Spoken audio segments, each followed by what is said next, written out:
Depois de uma manobra do presidente da Câmara, Eduardo Cunha, os deputados federais aprovaram o projeto que reduz a maioridade penal. Sobre esse assunto, vamos conversar agora com o vereador de Porto Alegre e ex-secretário de Segurança de Canoas, Alberto Koptik. Boa noite, seja bem-vindo, vereador. Muito boa noite, muito obrigado pelo convite, uma honra estar novamente aqui. Pena que por um assunto, né, e por uma situação tão delicada e triste, na minha opinião. Pois né? Tu não acha que, que esse debate está sendo tratado muito tarde? A gente não deveria ter começado a falar sobre isso anteriormente, porque as pessoas hoje estão, parece, motivadas por um sentimento de vingança e pedindo justiça, e acreditando que dessa forma vai haver a redução da criminalidade.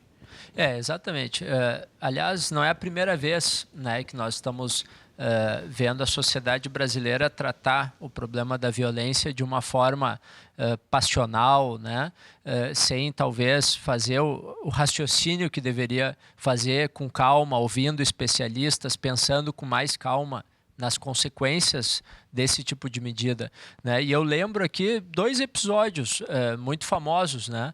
A Lei dos Crimes Hediondos, aprovada depois do assassinato de uma atriz, né, que aumentou as penas em 1990 e que também foi propagada como a grande salvação, né, seria a grande forma de resolver a violência na sociedade brasileira, seria aquela Lei dos Crimes Hediondos, né, que quebrou um conjunto de garantias e aumentou penas, esticou, né? Desculpa se eu estiver errado, vereador, mas foi o caso da Daniela Pérez? Exatamente, exatamente. E o que se viu a partir desde 1990? Pergunto para todos, né? Melhorou reduziu algum crime hediondo desde 1990 ou aumentaram?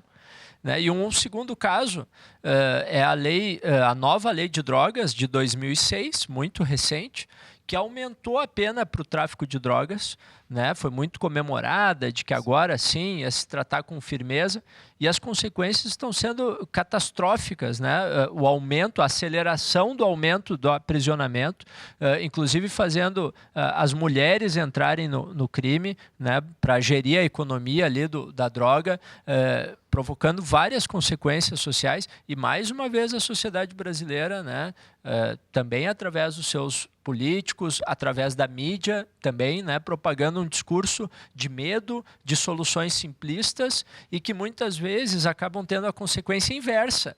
Não só não resolvem, como podem acelerar o processo de violência, porque neste caso, na minha opinião, vai simplesmente jogar mais jovens.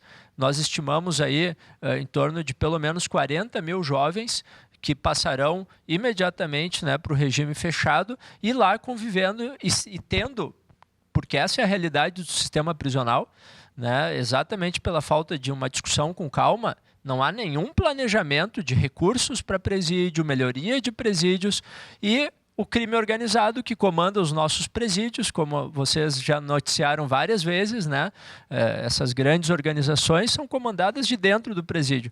E esses jovens lá vão entrar e vão ter que escolher uma facção e já fazer parte desse exército, né? Nos presídios, a taxa de reincidência é de 80%.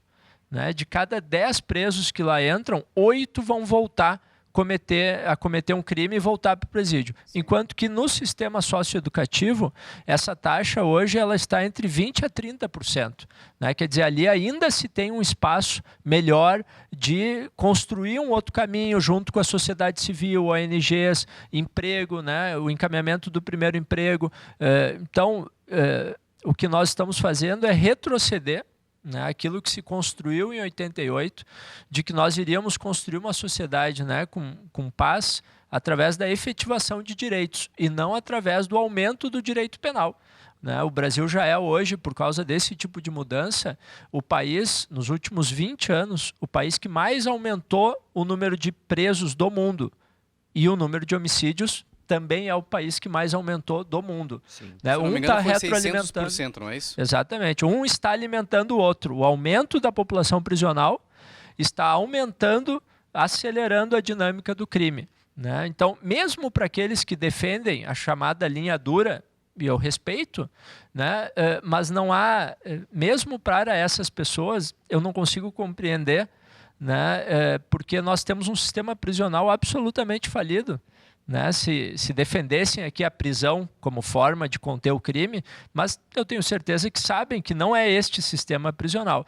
Mas no caso, eu pessoalmente, vários especialistas, a Ordem dos Advogados do Brasil, a CNBB, né, várias entidades que trabalham com criança e adolescente de todo o país, fizeram documentos para que nós paremos de olhar as consequências e comecemos a trabalhar as causas da violência, né, que a gente consiga trabalhar com essa criança antes dela iniciar o ciclo da violência, né, junto com a escola, junto com a família, com políticas específicas de prevenção à violência. E é isso que o Brasil não tem feito, né? Nós estamos só na reação, só depois do crime cometido, só aprisionando, e nessa guerra sem fim, né? É um mata-mata que não tem fim. Agora, vereador, vamos tentar entender por que o Brasil hoje está dividido em muitas questões, não só essa, né? Há uma divisão, uma polarização muito evidente. Eu pergunto o seguinte, se essas pessoas que defendem, o Perdigão falou em sentimento de vingança, em revanchismo, essas pessoas que defendem, tá, a redução da maioridade penal, usam o argumento, um dos argumentos são as pesquisas que apontaram um desejo da população para a aprovação dessa proposta. Como é que o senhor interpreta isso? Há um clamor? Essas pesquisas também envolvem um contexto, essa ideia de revanchismo, de vingança? Como é que a gente pode interpretar dessa forma? Eu achei engraçado assistir essas sessões, né? E que se falou muito da opinião pública, né? Mas eu gostaria que os deputados ouvissem mais a opinião pública, por exemplo, nas votações que aumentam salários, né? Por exemplo, dos ministros do Supremo, dos próprios parlamentares, né? Aí a opinião pública é deixada de lado, né? Então, e nós temos que ter muito cuidado, né? As pessoas perguntam, mas e se fosse alguém da tua família que um menor matasse? Tu não ia ter vontade, né, de até cometer um crime contra esse menor? Claro que sim. Eu sou um ser humano, tenho um sentimento, né, de vingança como qualquer um, mas essa não é a sociedade que nós construímos. Isso é a sociedade, né, antiga, do feudalismo. Nós estruturamos exatamente, né, um sistema jurídico e prisional para não ter mais a vingança privada. E o Estado, né, o poder público, quando ele assume o discurso da vingança privada, ele se torna o Estado autoritário, ou o Estado totalitário, né? O Estado onde o direito penal se alarga, e daqui a pouco todos estão cometendo crimes, né? A prisão se torna um lugar comum. E aí, na verdade, na prática, ela para de funcionar. O problema que nós assistimos hoje no Brasil é que de tanto usar o direito penal como única forma de resolver os conflitos sociais e que muitas vezes deveriam estar sendo resolvidos por outros mecanismos, hoje o direito penal está perdendo eficácia. As pessoas não têm mais medo de ir em presas, né? Eu vou passar 1 ou 2 ou 3 anos no presídio, mas faz parte, ele já é preparado, né? Porque todos seus amigos, suas referências já passaram pelo sistema prisional, ele sabe que vai passar. E isso vai fazendo a lei perder força. E a lei da violência vai aumentando, né? Mas só para essa questão da maioria, e novamente, sempre é importante lembrar, né, nós estamos entrando numa fase muito passional do país. As discussões não estão sendo mais feitas com racionalidade, né? Acho legítimo que alguém defenda a redução. É legítimo, desde que apresente argumentos. Olha, tenho pesquisas aqui que em tal lugar melhorou, funcionou, né? Eu apresento outros dados e aí a gente pode estabelecer um diálogo racional. Mas nós estamos entrando numa esfera onde as discussões estão sendo feitas com base em fundamentos religiosos, divinos, né, de bem e mal. Quem defende o outro lado é o mal, eu sou o bem, né, vai separando a sociedade entre dois campos. E isso nós temos que ter muito cuidado. Ao longo da história, isso teve um preço muito caro, né, às sociedades que entraram nesse caminho. Agora, tu acha que as pessoas, o povo, a população em geral, tem noção do que pode acontecer e de o que prevê o projeto que reduz a maioridade penal? Porque eu vejo que muitas pessoas falam, que seria melhor que os jovens fossem para o presídio central, por exemplo, porque lá é lugar de ladrão, tá? Muitas pessoas falam isso. Só que, ao mesmo tempo, de uma matéria no jornal, se não me engano, foi na 0 Hora de domingo, uma entrevista que a fonte era um preso que tinha passado pelo presídio central e tinha passado pela fase também. Ele disse que o sistema da fase, eles eram acompanhados, as crianças que estavam lá, os jovens que estavam lá, eram acompanhados ao banheiro, o tempo de exposição na rua era de 2 horas só, que eram obrigados a aprender uma profissão, né, tinham que estudar, enfim, e que ele saiu de lá empregado, com uma profissão. E isso não acontece no presídio central, nos presídios comuns. As pessoas têm essa noção? Eu até li essa matéria e um jovem dizia, né, na fase parece uma creche. Isso. Né, e no central, eu prefiro ir para o central, disse ele, porque lá a gente tem liberdade. Exatamente, o central é controlado pelas facções. Alguns motins aconteceram em 2013. Um motim aconteceu em 2013 de jovens que já tinham 18 anos e que queriam sair da fase e ir para o central. Claro, e obviamente que a fase ainda está longe, né, do que está escrito na lei. Nós temos que aprender a aplicar a lei. Né? Nós temos tanto uma lei de execuções penais que diz tudo o que deveria ter um presídio, e não tem, né? E um sistema que está no ECA, no Estatuto da Criança e Adolescente, muito mal falado, mas pouco aplicado, né? Que também tem um conjunto de questões, mas que se evoluiu mais que o outro sistema nos últimos 20 anos. Né? E eu acho que as pessoas realmente não entendem, mas eu compreendo o porquê. Né? O medo, eu ouvi de um deputado uma expressão muito boa. Né? Nós estamos dando um remédio falso para uma dor verdadeira. A dor é real. O medo que nós todos sentimos, ele é real. O Brasil vive uma situação de violência muito grave. Mas nós estamos dando um remédio errado para essa doença e que pode causar problemas maiores. Né? E isso, efetivamente, eu sou, né, um vereador do Partido dos Trabalhadores, mas eu realmente hoje também faço cobrança ao governo federal. Né? Nós tivemos um programa nacional de segurança pública com cidadania, o PRONASSE, que foi o qual eu executei no período que estive aqui na secretaria em 2009, 2010, com o prefeito Jairo.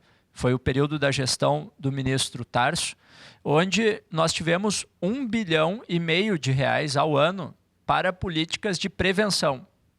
E este programa, infelizmente, por opções que foram feitas, né, se terminou. Né, não se investiu mais recursos na prevenção.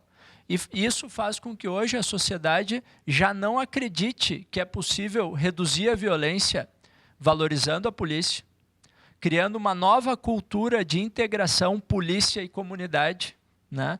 E resgatando esses jovens. Eu acompanhei, sobre esse assunto, acompanhei a visita da presidenta Dilma aos Estados Unidos. E eu estou lendo, e sugiro a todos aqui que tenham acesso, o relatório que o presidente Obama encomendou de especialistas depois daquelas manifestações em Ferguson. Né? E ele mobilizou durante 4 meses, ele pediu um relatório de especialistas sobre o tema.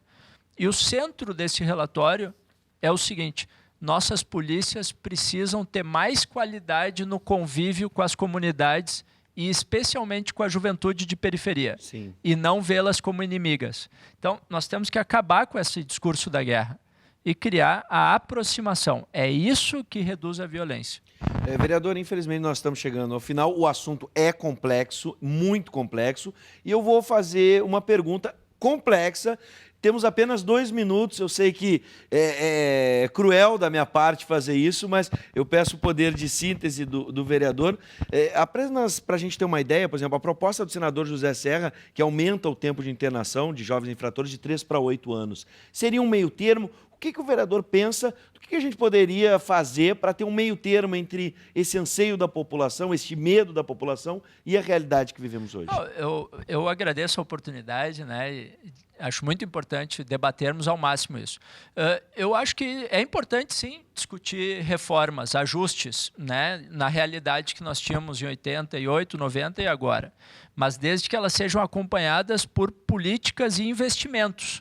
Né? Se nós formos aumentar de 3 para 8, e talvez seja um pouco excessivo, mas isso quer dizer que esse jovem vai ficar lá quase 3 vezes mais. Nós vamos triplicar a população dessas unidades. Então, eu só acredito em qualquer alternativa que venha acompanhada de dinheiro, para nós termos, né, qualidade nessa política pública. Mas mais do que isso, repito, quem sabe vamos investir em algo anterior ao sistema socioeducativo, ao sistema prisional, né? Quem sabe aqui é mais barato e os resultados acontecem de forma muito melhor do que nessas unidades fechadas, porque aí já é sinal que nós perdemos um pouco a batalha. Bom, muito obrigado pela disponibilidade, vereador Alberto Koptich. O assunto é complexo e acredito que teremos que realizar outros debates aqui no programa para que a gente possa avançar. E detalhe, está aberto espaço para quem quiser se expor e defender, né, a redução da maioridade penal. Este é um programa democrático e sempre primamos pelos dois lados. Hoje, infelizmente, para o debate não podemos enriquecer com alguém que se manifestasse ou se dispusesse né, de estar aqui e defender essa ideia, estar a favor da redução da maioridade penal. O debate é o mais importante, né? Apesar do nosso presidente do Congresso estar acostumando o país a manobras aí, né? Ele quer aplicar a lei burlando a lei, né? Então é algo já que começa errado. Muito criticado o Eduardo Cunha hoje nas redes sociais e por todas as... Né? É verdade. Mais uma vez, muito obrigado, vereador Alberto Koptich do PT.